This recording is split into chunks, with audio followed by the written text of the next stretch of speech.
Muito boa noite, minha Paraíba, frente a frente no ar, a partir de agora, pela sua TV Arapuã. Nosso convidado de hoje é paraibano, fez carreira em gestão pública em Alagoas, mas atualmente está com uma missão nacional. Eu estou falando do secretário nacional de trânsito, Adroaldo Catão, que esteve aqui em João Pessoa nessa segunda-feira para participar com autoridades da área aqui no estado da Paraíba sobre os resultados do Plano Nacional de Combate aos Acidentes de Trânsito aqui no nosso país. O Brasil tem números de guerra em relação ao trânsito, são em média 40 mil mortes por ano aqui no país, sem contar aí o número de milhares de sequelados por acidentes violentos de trânsito. De quem é a culpa? Quais são as causas? É da imprudência dos motoristas? É da legislação que estimula a impunidade? Ou é problema de sinalização, de estrutura das nossas vias e das nossas estradas? Vamos debater tudo isso a partir de agora no Frente a Frente, que além do secretário nacional de trânsito, vai contar também com a presença aqui no estúdio do Isaías Balberto, ele que é o superintendente do Detran aqui na Paraíba. A gente conversa sobre esse tema a partir de agora no Frente a Frente.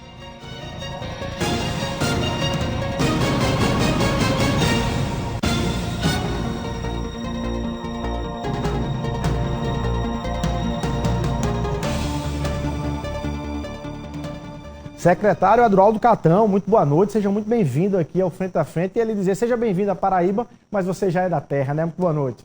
Já estou em casa, Luiz, já estou em casa. Eu queria primeiro agradecer o convite, né, e dizer que de fato estou me sentindo em casa, fui muito bem recebido aqui pelo doutor Isaías e por todas as autoridades de trânsito que estiveram no evento de hoje, né? Então, para mim é uma satisfação. Estamos aqui à disposição. Bom demais. Doutor Isaías, muito boa noite. Obrigado pela sua presença e por colaborar conosco aqui nessa conversa dessa noite. Boa noite, Luiz. Boa noite, doutor Adroaldo. Boa noite a todos os telespectadores do Frente a Frente em toda a Paraíba. É importante a gente fazer essa discussão sobre esse tema tão importante e tão caro para a sociedade brasileira, né, que é o trânsito e a redução da mortalidade de trânsito no nosso país, que é um assunto muito sério que deve ser cada vez mais debatida e discutida pela população. Bom demais. Antes de mergulhar nessa realidade, secretário, eu queria só para entender, fazer essa abertura dizendo que você é paraibano, fez carreira em Alagoas, né, doutor Isaías? Para a gente entender e está agora como secretário nacional de trânsito, que é do Ministério dos Transportes, né? Era o antigo Denatran, teve aí esse avanço, aí, essa ascensão do ponto de vista de importância como órgão, mas só para contar a sua história, o que é que um paraibano fez em Alagoas e está agora em Brasília como secretário nacional? Falando muito rapidamente, assim, eu sou paraibano, nasci aqui em João Pessoa, minha família é toda daqui, meu pai, minha mãe, e meu pai, Antônio Catão, ele passou num concurso e teve que escolher entre ficar em Pernambuco e em Alagoas. Ele achou Maceió mais parecida com João Pessoa, escolheu Maceió. Apesar de mais longe, mas um pouco mais longe, mas mais parecida. Exatamente. Gostou de lá e a gente foi para lá. Eu tinha 13 anos de idade, hoje tenho 44, então já faz um bom tempo, né? Só que a gente não perde o vínculo com a cidade. Então João Pessoa ainda foi e ainda é, né? Foi durante muito tempo uma cidade que eu visitava o tempo todo, para eventos em família, Natal, esse tipo de coisa. Então eu tenho um carinho assim muito forte por João Pessoa. Não perdeu as relações? Não perdi as relações, ainda tenho aqui muitos familiares, primos, tios, amigos e tal. Só estou devendo a eles mais visitas aqui à cidade. Né? Tá começando por agora, mas aí sua relação com a Secretaria Nacional de Trânsito não tem a ver com a Paraíba. Na verdade, a sua relação, sua trajetória em Alagoas. Você foi superintendente do Detran de Alagoas no governo Renan? Isso, eu no governo Renan Filho, trabalhei desde o primeiro governo Renan Filho, fui secretário adjunto do Gabinete Civil do governo Renan Filho, e depois no segundo governo eu assumi a diretoria do Detran lá. Então, diante da relação com o agora ministro Renan Filho, né, e o fato da pasta de trânsito estar também relacionada ao Ministério do Transportes, recebi o convite de ajudá-lo, né, nessa missão aí também lá no Ministério dos Transportes. Doutor Isaías foi superintendente, então vocês foram superintendentes de Detrans da Paraíba e de Alagoas em algum momento juntos aí? Exatamente, muito importante ter como secretário nacional de trânsito uma pessoa que já foi da ponta, que conhece os problemas, né, dos Detrans. Eu Eu recebi hoje de manhã o diretor de operações do Detran de Pernambuco, e a gente estava discutindo exatamente isso. Os problemas são os mesmos e as soluções também são parecidas, dependendo do grau, do tamanho do Estado. E é muito importante, e é muito importante ter uma pessoa que realmente conheça de todas as dificuldades e conheça toda a problemática dos estados e principalmente do Nordeste, que a gente vem enfrentando, que o nosso maior problema hoje é a mortalidade de ocupância de motocicleta. Então, o secretário veio aqui para participar dessa reunião, tinha o Detran, a Polícia Rodoviária Federal também, representantes, da CEMOB aqui em João Pessoa especificamente. Um abraço aí para o doutor Expedito, que acompanha a CEMOB aqui na capital, está acompanhando a gente aqui no estúdio. Secretário, qual é, para a gente entender, só para a gente ter noção, nosso telespectador ter noção, qual é o diagnóstico, o raio-x que a gente faz hoje do Brasil em relação a acidentes de trânsito, né? Os números são realmente assustadores e eram ainda mais, mas são números ainda que precisam ser combatidos, e quais são esses passos do plano aí que vocês estão adotando? Os números são assustadores, e eu acho que é um papel importante demais assim, da imprensa relembrar isso, né? Porque são mortes que, infelizmente, por causa da natureza humana, psicológica humana, elas acontecem de forma diluída. Então a gente termina não percebendo a gravidade delas. Quando você conta no final do ano, você falou no número de 40, varia 35, 40, é muita gente. É um número de guerra. É um número de guerra. Então, assim, a gente está, na verdade, com um problema adicional. Os números vinham caindo até 2018. E a partir de 2018 começaram a voltar a subir. Então eles estão numa tendência de alta. Isso é muito grave, muito difícil também para todo o sistema de trânsito reverter. Mas esse é o desafio hoje. O desafio é reverter essa tendência de subida, de crescimento, voltar a cair. Qual é o perfil enfim, das vítimas desses acidentes? Só para a gente entender, do ponto de vista de frota, né, assim, é mais moto, é caminhão, é ônibus, é carro, e qual é o perfil, enfim, vocês conseguem ter um raio-x exatamente aí dessas vítimas? Consegue, a gente consegue ter alguns dados, né? Então, por exemplo, você falou em motocicleta. O que é que tem acontecido? Tem se percebido que esse aumento está, em grande parte, atrelado ao aumento do uso da motocicleta. Então, esse é um dado importante. Apesar de ele não ser a maioria das vítimas, né, no número absoluto, mas ele é certamente a maioria responsável por esse aumento. Isso é um dado fundamental. E outro dado fundamental também são as vítimas, né? As vítimas das mortes no trânsito são normalmente pessoas mais jovens. E isso é terrível para o Brasil. Claro, tem a dor moral, a dor, né, da família, isso aí a gente não pode nem medir. Mas a gente pode medir além disso, né, a dor do país, que perde as pessoas em plena capacidade de trabalho, em plena capacidade de viver a sua vida. Isso é muito triste, é algo que a gente tem que olhar. Eu acho que eu tinha lido um dado relativo ao ano de 2017, se eu não me engano, que apontava que naquele ano a causa de mortes de crianças e adolescentes, a principal era acidente de trânsito, né? Algo muito forte para dizer assim, das mortes entre crianças e adolescentes, a principal é oriunda do trânsito. Essa é uma realidade de estados? Ou dá para a gente, e aí o doutor Isaías pode até ajudar também, assim, isso bate com a realidade da Paraíba, essa média que o secretário traz? Aqui na Paraíba a gente tem especificamente, apesar do número de motocicletas ser menor do que de automóveis, a gente tem um número de mortes, de mortes no trânsito, de ocupância de motocicleta. E não é só o condutor, pode ser o passageiro. E, infelizmente, é uma cultura que nós temos, principalmente no interior do estado, que coloca 3, 4 pessoas na motocicleta. Sem capacete, obviamente, e um sinistro que poderia ser uma situação leve, com escoriações, por exemplo, ele acaba tendo um traumatismo craniano ou então ficar sequelado para sempre.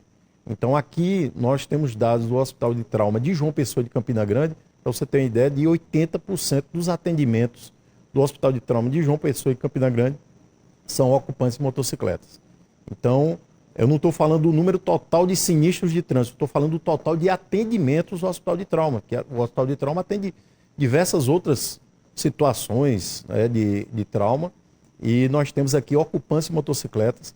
Então, por isso que a gente trabalha firmemente com campanhas educativas e também de fiscalização para conscientizar, principalmente o nosso motociclista, a usar o capacete de forma adequada. Tem uma realidade dos interiores que é uma realidade em relação à questão do não respeito mesmo à legislação. Enfim, é mais difícil de ter fiscalização em alguns recantos do estado, do interior, e as pessoas de fato andam de moto como se estivessem andando de cavalo, enfim, sem nenhuma proteção.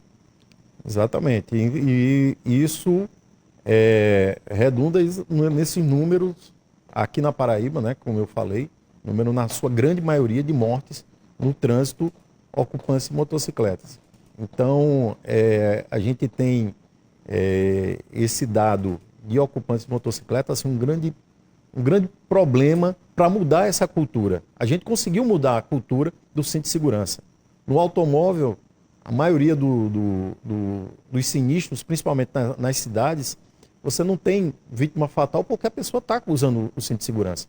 Já a questão que você falou da morte de criança. Muitas vezes, todos do carro estão usando o cinto de segurança, menos a criança que está no banco de trás ou não está na cadeirinha de forma adequada. É a única que falece porque o carro capota e é o ser humano mais frágil e é o que vem a falecer. Então isso é um problema que a gente tem que mudar essa cultura, principalmente conscientizar os pais, os condutores para esse tipo de grande tragédia que poderia ser evitada. E aí, secretário, qual é a ideia do plano? Né? Como é que ele está colocado para que nos estados e nos municípios isso seja adotado? E se nós temos no Brasil um registro eficiente para acompanhar essas estatísticas do ponto de vista de acidentes aqui, né, no país? A gente veio aqui fazer justamente as duas coisas. O Plano Nacional, que é o Penatrans, ele é o que, basicamente? Ele está previsto em lei, certo? É obrigação da Secretaria Nacional organizar esse plano. É um plano mesmo, na estrita acepção da palavra. Ele tem uma série de ações, iniciativas, produtos, quase como se fosse um caderno para que cada ente de trânsito, você tem que pensar o sistema de trânsito como federativo, né? Você tem os órgãos federais, os órgãos estaduais e os municípios. Cada um deles tem competências distintas no âmbito do trânsito. Então, por exemplo, o município, ele tem que escolher se ele vai fazer uma ciclovia, ou se ele vai construir uma calçada, ou recapear uma via. Isso, por exemplo, não acontece no âmbito do Detran. O Detran não tem esse tipo de competência. Ou, por exemplo, o DENIT, ele tem as competências no âmbito das estradas federais, os DERs nas estradas estaduais. Então, o plano, ele desenha ações específicas para cada ente de trânsito. Então, isso facilita o trabalho do gestor, né? Então, se o gestor, por exemplo, quiser saber quais são as melhores práticas do mundo para reduzir mortalidade, ele tem lá no plano. Qual é o papel da Senatran? O papel da Senatran é informar sobre o plano, treinar as pessoas para cadastrar, fazer o cadastro e tal no plano e também cobrar a execução. Essa é a parte mais difícil, mais chata. A Paraíba está bem ou está mal nisso aí? A Paraíba está bem, está indo bem, né? É claro que a ideia é que a gente sempre esteja melhor, né? Assim, mas está bem. A Paraíba está em segundo lugar no Nordeste, em termos de engajamento com relação ao plano. Segundo lugar do Nordeste em engajamento ao plano, de cumprimento àquilo que o plano aponta. Exatamente, exatamente. E aí, Luiz, o que é interessante verificar? Muitas vezes, o cumprimento do plano está até sendo efetivado, mas aí o órgão não cadastrou. Entendeu como é? Isso é importante, essas visitas servem para isso, para a gente demonstrar que o plano também é um plano de conformidade, ou seja, as autoridades de trânsito, elas têm que entender que a gente não pode ficar discutindo culpa do sinistro, que a gente não chama mais acidente, a gente chama sinistro, porque a culpa é uma discussão para o direito civil ou para o direito penal. Então a polícia vai discutir isso, os advogados vão discutir isso, mas o gestor de trânsito, ele tem que pensar que o sinistro é sempre evitável. Então a gente não fala de culpa, a gente fala de causa. Pronto, eu tenho um tema sobre culpa, certo? Especificamente, mas eu queria falar sobre as causas. No abertura do programa eu citei algumas possíveis causas ou o conjunto de todas elas. Isso. Mas eu queria que a gente fosse um por um. Vamos lá. Queria começar por uma quantidade enorme de frota no Brasil. Primeiro, isso é uma causa ou não tem isso? Dos dois. Não dá para a gente contabilizar, porque tem muito carro, tem muita moto, tem muito caminhão, tem muito ônibus e tem muito acidente. Existem países que tem muito isso e você consegue controlar. Mas vamos começar pela primeira possibilidade de causa. A quantidade de frota no Brasil, e outro número que eu tinha visto apontava para 100 milhões de veículos nesse país, ou seja, o que daria um veículo para cada 2 pessoas no Brasil. É uma causa? É uma das causas? Como é que funciona isso? Como é que as pessoas têm que entender isso? Evidentemente, se não tivesse frota de veículo, a gente não estaria nem falando de sinistro de trânsito. Né? Tanto é assim que alguns gráficos globais de números de sinistros de trânsito, você vai perceber que ele faz uma curva assim, sobe e desce, com relação à renda do país. Quando o país é muito pobre, ele tem pouco sinistro de trânsito, porque as pessoas não se deslocam com veículos automotores. Então ele tem pouco sinistro. E os países muito ricos também têm menos sinistros, porque eles investem em infraestrutura, exatamente, investem em transporte público, e os países em desenvolvimento eles estão ali no meio, no pico do sinistro de trânsito. Isso acontece também, Zé, se você perceber que nas nossas cidades do Nordeste, que são, por exemplo, aqui, Campina Grande. Campina Grande tem mais acidente que João Pessoa. Por quê? Mais morte que João Pessoa. Por quê? Porque ela é uma cidade em rápido crescimento, polo de atração de outras cidades na região. Provavelmente o transporte coletivo dela não tem o mesmo desenvolvimento de outras cidades já que cresceram há muito tempo. E aí as pessoas vão para a motocicleta, vão usar a motocicleta sem CNH. Tem até mototáxi lá, inclusive, aqui não tem. Exato. Então, claro, isso é uma leitura que eu estou fazendo aqui, cada caso tem que ser analisado, né? Cada caso é muito específico, mas são leituras que a gente pode fazer. Então, é uma causa nesse sentido, também sim. Agrega, né? É um aumento que a gente teve na frota de motocicleta, claramente está relacionado ao aumento dessas vítimas relacionadas à motocicleta. Eu quero acrescentar outro, imprudência do motorista. Aí sim, até onde podemos, classificando as causas dos sinistros, colocar a imprudência de nós brasileiros ao volante ou pilotando uma moto ou, enfim, num ônibus, num caminhão, como causa? Se o Isaías me permitir responder essa, eu tenho uma observação bem que eu acho interessante a fazer sobre isso. Eu acho que a abordagem do gestor de trânsito ela tem que partir do pressuposto de que as pessoas vão errar. Porque a gente erra, concorda comigo? Humanamente falando. O condutor, ele é humano, ele é ser humano, então ele vai errar. Ele vai errar, e errar eu estou falando num sentido amplo. Ele vai dirigir com sono, ele vai dirigir cansado, com o celular na mão. Ele vai se distrair. Aí eu vou usar a expressão que no estrangeiro eles usam, né? Que é o distracted driving.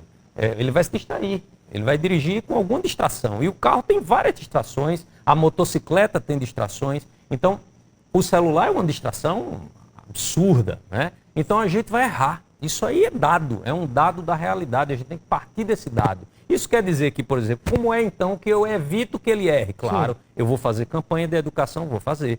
Eu tenho que aplicar multa, que a fiscalização funciona, a ameaça de punição funciona também. Mas eu tenho também que dar a possibilidade de um ambiente perdoar o erro ou evitar o erro. Eu vou dar um exemplo, só para ficar bem claro, que eu estou falando muito teórico, fica as pessoas sem entender. Vamos lá. Imagine que um gestor público, um prefeito, faz uma via nova, certo? Uma rua nova, ele abre uma rua nova. E aí ele coloca aquela rua novinha, com asfalto novinho e tal, e não coloca limite de velocidade, por exemplo, não coloca sinalização. Porque ele é um convite para a velocidade. É um convite para a velocidade. Então, tudo bem, ele foi lá e colocou a placa. Colocou a placa de 60 km por hora, mas não tem mais nada, não tem um quebra-mola, não tem um aviso, não tem um sonorizador, não tem um outro redutor de velocidade, não tem um radar, não tem nada. Bom, também muito possível que as pessoas vão desobedecer aquilo ali. Então, todo o ambiente ao redor influencia. Ele fez a pista e esqueceu da calçada. O que é que vai acontecer? O pedestre vai andar no meio da rua. É muito possível que haja um atropelamento. Ele fez a via, não fez uma ciclovia. O ciclista vai andar. É muito possível que aconteça um atropelamento. Então, assim, aí tudo bem. É claro que o motorista não deve atropelar o ciclista. Ora, todo mundo sabe disso. Isso é uma obviedade. Mas a gente sabe que as pessoas vão errar. Alguém vai estar com sono, vai olhar o celular não vai dar tempo, vai bater no ciclista. E aí, claro, a gente vai discutir a culpa daquele caso? Vai. Aí sim, a responsabilidade daquele caso. Isso também tem implicações para a influência ou não nos novos sinistros. Se a lei for, por exemplo, for muito dura e realmente punir, isso tem também uma boa repercussão. Mas, assim, imediatamente falando do ponto de vista do gestor, entendeu? Ele não tem que esperar que todo mundo vá obedecer a norma, porque isso não acontece na prática. Entendeu? Agora, secretário, eu quero chegar no gestor, nas responsabilidades de gestão que você já adianta aqui pra gente, mas eu queria ficar no cidadão mesmo, brasileiro, que pega no volante. Do ponto de vista de... O que é que ele sente? Ele sente que a punição, que a impunidade hoje vai fazer com que ele possa passar o trajeto inteiro vendo o celular, que ninguém vai, tecnologicamente, ninguém vai multá-lo, fiscalização não tem, e se acontecer, a multa é pequena, a punição não é pesada. Tem esses fatores todos? Isaías pode até falar da realidade da Paraíba, mas queria que você falasse da realidade nacional. Do ponto de vista da realidade nacional... Tem um sentimento de impunidade? Olha, ninguém vai me pegar, e se pegar é pouco. Isso varia muito.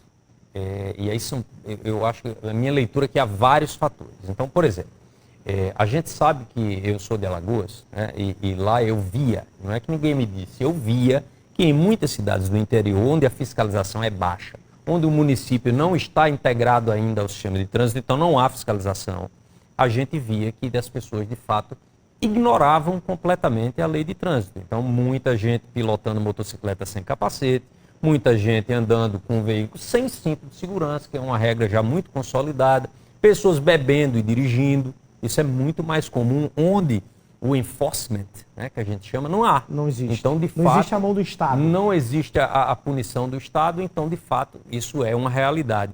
Por outro lado, em, por exemplo, cidades grandes, já plenamente monitoradas, né, você pega uma cidade como João Pessoa, eu andei aqui um pouco, vi algumas lombadas eletrônicas, vi alguns semáforos com câmeras, então isso aí já inibe, claramente, as pessoas realmente se comportam melhor quando a fiscalização está mais presente. Mas isso tem uma variabilidade muito grande com relação a cada lugar, entende? É por isso que, assim, a receita a gente já sabe qual é. São várias as receitas. Fiscalização é uma. Tem que apertar a fiscalização. Essa história de indústria de multa, isso aí é um absurdo. Quem inventou isso isso aí não conhece nada do que significa a cobrança de multa hoje no Brasil. É um valor ínfimo com relação ao orçamento. Então, assim, o gestor que vai, tipo assim, agora eu vou resolver meu problema fiscal cobrando multa. Isso não existe. Isso não faz nenhum sentido. Primeiro que a multa hoje, inclusive, está defasada, na minha opinião. Mas essa nem é uma discussão importante. Você defende uma atualização dos valores aplicados? Eu acho que nem é uma questão importante. Eu acho que a questão mais importante é aumentar a efetividade. Por quê? Muitas vezes o cidadão tem mais medo de perder a CNH por um processo de suspensão, atingiu a pontuação e perder a CNH, do que, por exemplo, pagar 1 ou 2 multas. Isso pode acontecer a depender da renda do cidadão, claro, isso vai variar. Mas fiscalização é um elemento, mas não sozinha também. Não é só fiscalização, é aquilo que eu te falei. A infraestrutura também tem que pegar o motorista pela mão, sabe como é? E isso é muito importante. Você saber que aquele ambiente não aguenta você andar a 60, sabe? Não faz sentido aquilo ali. Por quê? Porque lá na frente tem uma faixa de pedestre elevada, você não vai conseguir. Você vai ter que dar uma parada para o pedestre passar, entende? Criar dificuldade para a imprudência. Isso, exatamente. Perfeito, é isso aí. Doutor Zé, quer complementar? Exatamente, concordo com o Adroaldo. E a partir do momento que o indivíduo sabe que vai ter a punição, por que mudou-se a cultura do cinto de segurança? Quando a gente era criança, ninguém usava cinto de segurança. O cinto de segurança não foi porque o brasileiro se conscientizou do nada. Ele se conscientizou porque sabia que vai ser a multa, a questão da fiscalização, e sabendo dos riscos de não usar o cinto de segurança, né, das mortes que muitas vezes no passado ocorriam sinistros leves que a pessoa morria porque não estava com cinto de segurança. Então, isso é uma conscientização. A mudança hoje praticamente você com cinto de segurança no banco da frente do passageiro. Infelizmente ainda é uma cultura de não usar no banco de trás, e isso é aliado à mudança cultural. Então, educação para o trânsito é fundamental. Eu ia lhe perguntar isso porque o secretário também mencionou, você está mencionando agora, Campanha de conscientização tem resultado prático mesmo? Tem resultado efetivo? Campanha de conscientização? As pesquisas mais reconhecidas dizem que elas só têm resultado quando estão aliadas à fiscalização. Ou seja, ela sozinha não tem grandes resultados. Ela comove, mas não muda. Exato. E ela tem que ser também um pouco mais focada, sabe? A gente está começando a tentar mudar um pouco a cultura também no ambiente do sistema de trânsito e fazer campanhas educativas mais focadas num ponto. Então, por exemplo, você falou do celular. Isso. O celular, me parece, em algumas cidades, que está realmente causando um problema agudo. Então, talvez seja o caso daquela cidade fazer uma campanha específica para o celular e focar a fiscalização nela. Vou dar outro exemplo. Lei seca. Certo. A lei seca, ela funcionou, e eu digo tranquilamente que ela funcionou, sem deixar de levar em conta que a gente ainda precisa aumentar esse funcionamento, né? Eu acho que a gente precisa aprimorar ainda a fiscalização da lei seca. Mas até agora ela funcionou. Ela deu uma mudada no comportamento da gente, certo? Porque eu sou do tempo em que a gente saía para beber e dirigir sem nem ter vergonha disso. Não, bebia dentro do carro. Sem nem ter vergonha dirigir, disso. durante o trajeto. E esse comportamento mudou. As pessoas, no mínimo, escamoteiam, escondem. Perguntam se vai ter blitz. E fogem da blitz. Então, eu digo que é uma evolução. Primeiro, é tudo liberado. Você ignora a regra. Depois, você burla a regra. Mas você já está respeitando a regra, por enquanto. Ou tem vergonha de descumprir a regra. E o terceiro passo, que é o mais correto, é aquele que nem precisa da regra. Todo mundo obedece. É o caso do cinto nas cidades que estão mais acostumadas a isso. Então, assim, funcionou porque é lei seca. Aí vem meu argumento. Porque houve as duas coisas, fiscalização e campanha de conscientização. Porque o cidadão entende que é errado e, ao mesmo tempo, teme também a punição. Esses dois caminhos, eu acho que quando casados, eles funcionam bem. Você acha que hoje a lei seca ela tá no momento certo ou ela está, de certa forma, esfriando, para usar a expressão? A gente lá na Senatran liberou um grande relatório, ele está disponível no nosso site, para quem quiser analisar, com os 15 anos da lei seca, analisando as infrações. E aí? E aí, o que é que a gente encontrou? Assim, alguns insights, né, que podemos tirar lá dos estudos, é que a fiscalização é muito variada no país, né? Alguns estados fiscalizam mais que outros, e a gente percebeu também um certo arrefecimento da fiscalização. Então, o momento agora é de retomar um pouco essa campanha, porque a lei seca também é uma campanha. A lei seca é isso, é uma campanha e um modelo de fiscalização focado no abuso do álcool e direção. Esse é o ponto fundamental. Então, acho que é o momento de retomar isso e de os Detrans, porque é engraçado, o Isaías pode falar melhor do que eu, porque os Detrans são os responsáveis pelas leis secas. Os Detrans implementarem uma fiscalização mais focada, mais eficiente, mais responsiva, uma fiscalização que não seja baseada somente em blitz aleatórias, né? Porque isso termina deixando escapar muitas pessoas que estão infringindo a norma. E há formas e formas de fazer isso, aí quem trabalha na operação mesmo conhece, né? Sabe fazer, uso de inteligência. Hoje em dia o celular, que pode ser um inimigo, o celular denuncia a blitz. O celular tem que ser um amigo da fiscalização.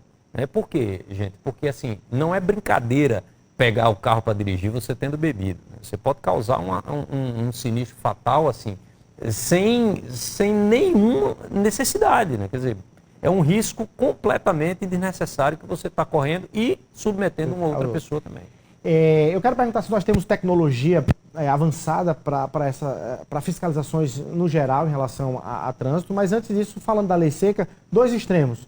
A parte da população que acha um absurdo a tolerância ser zero, porque às vezes a pessoa toma só uma dosezinha de algo e não vai passar. E por outro lado, aí no outro extremo, parte da população que equivocadamente, sobre o manto de alguma defesa, bebe, chega ali caindo no chão, mas diz: não vou fazer o bafômetro porque eu não vou fazer, não faço e tal. Ou seja, algumas brechas que o mundo jurídico encontra para livrar o cidadão de um flagrante disso aí. Qual é a sua visão e o que é que a Secretaria tem trabalhado do ponto de vista até de debate no Congresso Nacional para tornar essa lei mais rigorosa? A lei, nesse sentido, já resolveu esse problema. Hoje, essa situação que você falou, meu, o cara completamente embriagado e tal, a própria autoridade policial, ela pode levar para a delegacia, fazer o flagrante, enfim. Isso aí e quando a pessoa se recusa, mas ela não está com sinais tão aparentes? Quando ela se recusa, não estando com sinais tão aparentes, ela está cometendo uma infração administrativa. A recusa a fazer o bafômetro é uma infração administrativa que também tem a mesma multa de quase R$3.000. Então, isso também é um inibidor. Hoje o STF já decidiu que isso é constitucional. Recentemente, há um ano, eu acho, decidiu que isso era constitucional, então não há mais discussão sobre isso. Muito disso. Com relação a isso, não. Eu acho que a questão é mais sobre tecnologia. Eu acho que o Isaías falou hoje sobre o uso de drones, coisa desse tipo, né? Acho que é importante, sim.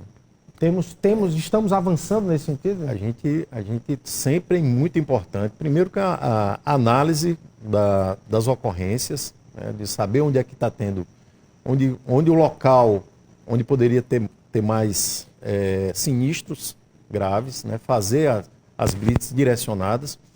É importante, o que a Adroaldo falou, da gente aquecer, né, a fiscalização.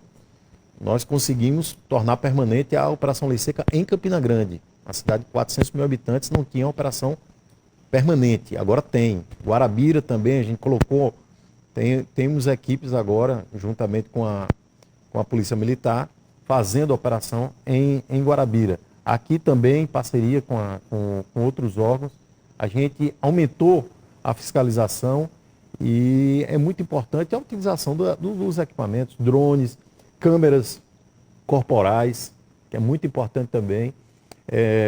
Na nossa apresentação que fizemos hoje lá no CICC, pela Secretaria de Segurança, a gente apresentou os equipamentos de segurança que foram entregues aos nossos agentes de trânsito, como coletes balísticos à prova de balas, que é um risco, né, para o agente de trânsito estar à madrugada, normalmente pela madrugada, né, e atendendo diversas situações que ali pode ser um cidadão de bem que está dentro de um veículo, mas também pode ser um criminoso que cometeu um crime que está fugindo. E por isso a nossa importância é em parceria com a Polícia Militar, porque várias situações o indivíduo, numa situação dessa de trânsito, acaba virando uma ocorrência policial, como você falou aí, de uma pessoa totalmente embriagada, que às vezes a família procura, quando vê a situação da pessoa, inclusive agradece a Operação Lei Seca, porque salvou a vida da pessoa, claro. Porque ela ia cometer, ou ia matar alguém, ou inclusive ia morrer num sinistro de trânsito, porque estava totalmente embriagado. Bom, eu quero falar dos gestores agora, quer dizer, o secretário até mencionou e antecipou um pouco dessa responsabilidade, mas queria falar quando a causa é por causa da má gestão pública, seja da qualidade das nossas estradas, acidentes e sinistros causados porque nossas estradas estão ruins, sem sinalização, esburacadas, quando nossas soluções de mobilidade urbana nas cidades são soluções que, no lugar de evitar o trânsito, elas estimulam o trânsito, cruzamentos, falta de semáforos, enfim, má organização, mau desenho da mobilidade urbana. Vocês também olham para as gestões públicas, vocês estão estimulando esses números aqui. Não tenha dúvida, o objetivo da visita ao monitorar o Penatrans também é esse, né? Porque o ministro Renan Filho, ele deu uma orientação direta para a gente lá na Senatran. A gente tem que dar transparência aos números para que as pessoas possam cobrar do seu gestor. Isso é fundamental. Então, por exemplo, as pessoas têm que saber qual é o índice de mortalidade na cidade que eu vivo, no trânsito. Índice de mortalidade no trânsito. Hoje está fácil de ver? Se eu quiser ver João Pessoa... Hoje não está tão fácil de ver. Por quê? Porque as estatísticas estão um pouco confusas. A gente está ajustando essas estatísticas. Você fez até uma pergunta, eu não respondi sobre isso. A gente veio aqui também para isso, para a gente ajustar junto com os DETRANs, que são os responsáveis por centralizar as estatísticas dos estados, ajustar essa estatística nacional e ajudá-los também, né? Porque a gente hoje reconhece que o modelo atual não é o melhor. A gente chama de RENAEST, né? O Registro Nacional de Estatísticas. E a gente está tentando modificá-lo justamente para ficar mais fácil. Então, dar transparência a isso, eu vou dar transparência às duas coisas. Aos dados de número de sinistros e mortes e às ações. Então, vai casar tudo. Aqui aumentou sinistro. Mas você está fazendo as ações para diminuir? Eu estou. E por que aumentou? Bom, então foi outra causa. E assim vai. Você fez uma pergunta e fez uma relação interessante sobre responsabilidade. A gente está falando de responsabilidade política e administrativa. Eu não estou falando de responsabilidade nem criminal nem civil. Certo. Isso é muito importante, né? Porque aí é uma outra discussão. Por exemplo, você fala, o sinistro foi causado porque havia um buraco na pista. Pois isso é um outro debate, tem que olhar o caso, a perícia que vai dizer, é um outro debate. Estou falando mais num sentido de responsabilidade política e administrativa, que também envolve responsabilidade jurídica, mas de outro nível. Discussão sobre órgãos de controle, discussão sobre se é, por exemplo, ou não improbidade, se você não aplica nada na segurança viária. Isso é um outro debate, né? Mais amplo, mas é importante também. Então, vou dar um exemplo. Você falou, eu dei o exemplo do prefeito que constrói a via sem calçada. Sem calçada, sem faixa de pedestre, sem sinal, sem nada. E aí acontece um atropelamento nessa via. Ora, claramente é uma responsabilidade político-administrativa do gestor. Não tenho dúvida nenhuma. Se é jurídico ou não é outro debate. Repito, isso é muito importante, porque as pessoas confundem, certo? Então, é claro que é. Porque, outra coisa, você perguntou assim, e o transporte coletivo? Só o transporte coletivo de qualidade, claro, é evidente que ele tira veículo da rua, veículo motorizado, veículo individual. Se é assim, é evidente que isso diminui o fluxo de veículos. E se diminui o fluxo de veículos, claro, colabora também para diminuir a acidentalidade, os sinistros e os sinistros fatais. Então, é evidente que investir em transporte coletivo é uma medida importante. Qual é o problema? Isso aí já envolve outros aspectos políticos, que aí, por exemplo, o sistema de trânsito não tem como medir. Então, eu não tenho instrumentos na Secretaria Nacional para obrigar um prefeito a colocar um ônibus ou outro. Isso aí não é assim que funciona. Então, funciona com um debate mais ampliado, né? O debate ampliado diz assim, tem transporte coletivo disponível naquela cidade? Não tem. Bom, então saiba que a tendência é as pessoas, assim que conseguirem alguma autonomia financeira, elas vão procurar uma motocicleta e vão andar de motocicleta. A Secretaria Nacional de Trânsito, ela acompanha a execução e a qualidade das obras viárias no país. Vocês estão ligados ao Ministério do Transporte, mas tem lá o setor de obras naturalmente.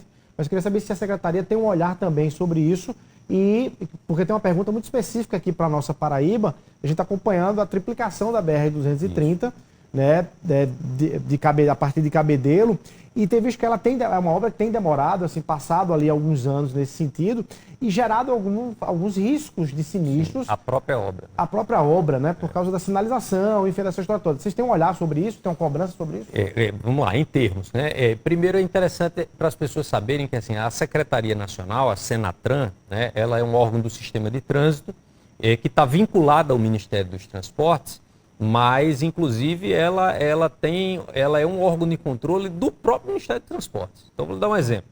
O DENIT, que é quem gerencia, sim, né, as obras e as estradas federais, ele é também um órgão do Sistema Nacional de Trânsito, então ele está, de certa forma, submetido às diretrizes da Senatran e do CONTRAN, né, que é o órgão deliberativo. Então, é um pouco complexo para as pessoas entenderem muitas vezes, ninguém é obrigado também a entender essa burocracia toda. Mas para a sua pergunta ficar mais clara, a gente não faz esse tipo de ingerência na obra, porque o dono da via, eu gosto de usar essa expressão que as pessoas entendem logo, é quem gerencia a via.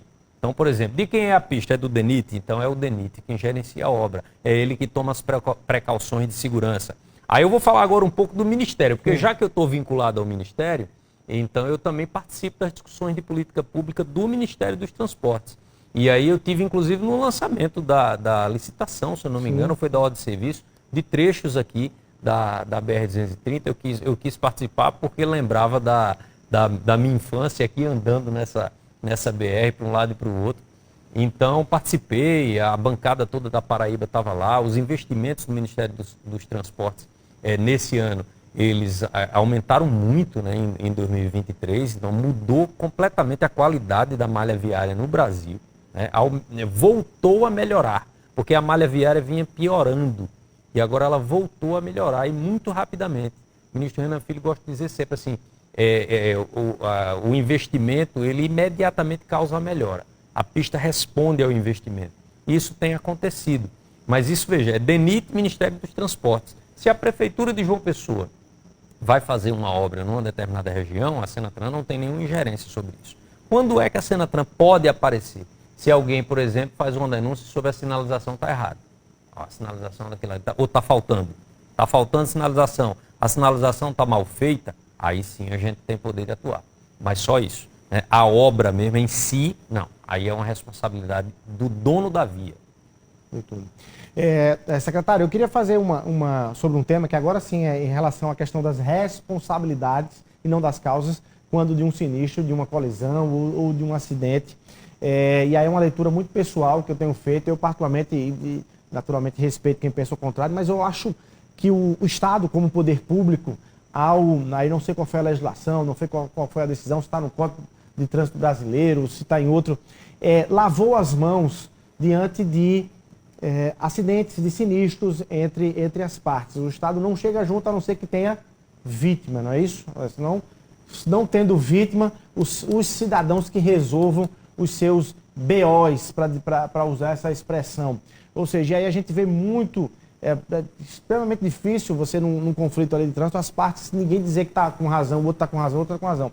E aí o Estado, de certa forma, lava as mãos, manda tirar os carros e cada um que resolva a sua vida nesse sentido. Eu considero que é uma atitude omissa do Estado. Eu quero lhe perguntar, como secretário nacional de trânsito, com base na legislação que se tem, com base na realidade que se tem, se é assim mesmo que é para ser, o brasileiro que resolva suas pancadas no trânsito, inclusive gerando outros conflitos físicos, de agressão física, porque o Estado não vai chegar junto para acompanhar desde o começo aquele conflito de patrimonial no início. Eu fui diretor do Detran durante muito tempo e o Detran, durante muito tempo antes de mim, tinha um setor de perícia que fazia isso. Chegava junto logo. Chegava junto para fazer a perícia. Esse setor não existia mais há muito tempo, né, e as pessoas sentiam muita falta disso. Só que o Detran, ele como não é o dono da via, então ele não tinha essa competência também. Mais uma vez, essa é uma situação que varia com relação a todo o Brasil, porque isso é uma competência, repito, do dono da via, o gestor da via. Se é no município, o município pode ter uma equipe de perícia e fazer esse tipo de serviço. É um serviço. Se é a PRF, por exemplo, ela tem a sua perícia. Então isso varia com relação a cada ambiente que isso acontece. Olha só. Eu vou te dar assim, uma visão muito pessoal agora. Mais do que falar como secretaria, eu falo como pessoa mesmo. Assim. Eu sempre digo a todo amigo, porque sabe que eu sou do trânsito, que liga para mim quando está num problema desse, eu pergunto assim, teve alguma vítima fatal, pessoal? Não teve. Então, meu irmão, faça o seguinte, tire foto do local. Vai-te embora daí, pô. Pega a foto da placa e vai-te embora. Porque esse é um ambiente que o trânsito, hoje em dia, a gente vive tão estressado. Quando acontece uma situação dessa, é capaz de acontecer uma tragédia maior, sabe? É uma situação muito ruim. Há uma regra, realmente, você tem que tirar o carro da via, tá? Para não atrapalhar o tráfego dos demais. Isso aí realmente você tem que tirar. Mas isso também não impede fazer perícia, não. A perícia descobre tudo. Porque é um acompanhamento que o Estado, ele até acalma as partes, né? Pode ser. Logo no começo, você está acompanhado por um olhar imparcial. Mas isso, repito, isso varia com relação a cada gestor. Isso é uma decisão que ele tem que tomar. Né? Se ele vai ou não, por exemplo, onerar uma equipe de peritos. Ele pode ter uma equipe de peritos. Doutor Isaías, por que isso não é feito aqui na Paraíba? Ou é feito? Não é feito, né? Não é feito. Não, antigamente existia isso, quem fazia isso era a BPTran. Mas por o volume do trânsito hoje, o volume de ocorrências, você tem de sinistros leves, né? Isso aí é um sinistro leve. No Código de Trânsito, como o doutor Adroaldo falou, o Código de Trânsito manda retirar. Se não tiver vítima, é para retirar. Inclusive, é passível de multa. Isso. Quem não retirar, se tiver em rodovia federal, a PRF vai multar. E se for aqui, pronto, um exemplo de João Pessoa, a CEMOB vai multar porque está obstruindo o tráfego dos demais. Como a orientação tem uma resolução do Conselho Estadual de Trânsito, antigo, acho que de alguns anos atrás, que disciplina isso, dizendo que só o BPTran irá se tiver vítimas ou o condutor tiver com sintomas de embriaguez. Decorrendo do caso, aí liga para o 190, ele vai para o local. Agora, com sinistro só com danos patrimoniais. Mas que gera um conflito. Gera o conflito, mas na sua grande maioria. Isso é como o Adroaldo falou, é para tirar foto do local, tirar foto da placa dos veículos, pegar os contatos, né? Porque aquilo dali é uma ação civil. Como não há crime, não existe dano culposo aí. Ninguém bate num carro da frente. Às vezes, muitas vezes, o que a gente observa na prática é a utilização do aparelho celular, a distração ao dirigir. Isso causa principalmente os sinistros, as colisões frontais e traseiras, né, dependendo do caso. E isso ocorre muito. Então, a orientação do próprio código lá é tirar fotos, se cercar de todas as provas, pegar os contatos e entrar com ação, dependendo do caso, se não houver acordo, entrar com ação judicial, né, do dano material contra aquele que causou o seu sinistro leve no seu veículo. Até porque, sabe, é interessante porque, vamos supor que haja naquele local uma perícia oficial.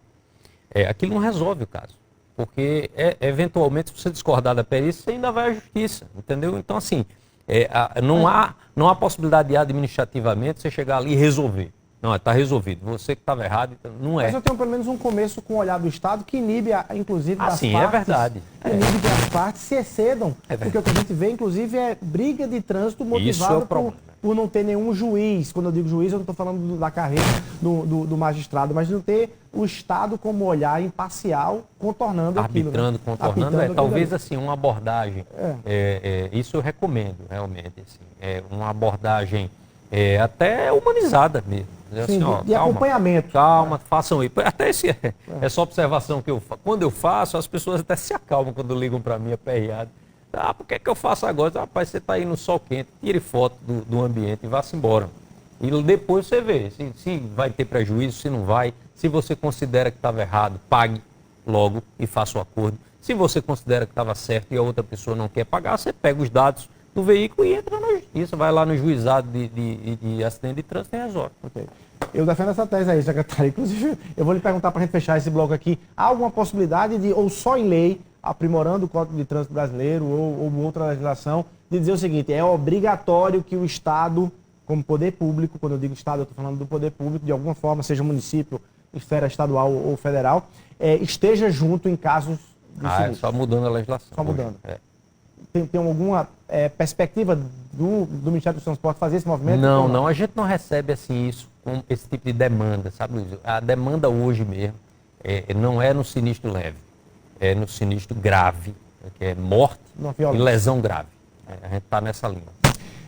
Bom, a gente está falando só de coisa ruim, vamos falar de coisa boa. Eu queria perguntar se existe aí um debate, como é que estamos, inclusive, de premiar bons motoristas, né? Algo vocês chamam de cadastro positivo, de cadastro positivo. Vamos falar sobre isso no próximo bloco. Vai rapidinho para o intervalo comercial, 1 minutinho só, e a gente volta aqui no Frente a Frente.